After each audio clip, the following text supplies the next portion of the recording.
Prosegue il bel tempo stabile sulle nostre regioni. Vediamo insieme le previsioni per giovedì 28 settembre.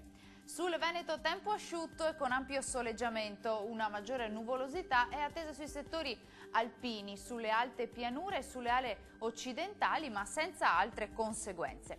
Diamo uno sguardo alle temperature, le massime saranno comprese tra i 20 e i 23 gradi, valori minimi tra 11 e 15 gradi circa. Spostiamoci ora a vedere la situazione del Friuli Venezia Giulia. Anche qui avremo bel tempo prevalente con ampio soleggiamento ovunque, possibili soltanto un po' più di nubi irregolari sui settori alpini e sulle alte pianure, ma saranno del tutto innocue. Temperature massime tra 22 e 23 gradi, minime tra 12 e 13 gradi circa.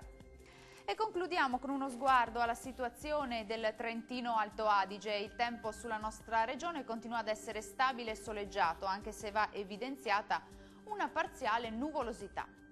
Temperature massime previste tra 24 e 27 gradi, valori minimi attesi tra 12 e 15 gradi circa.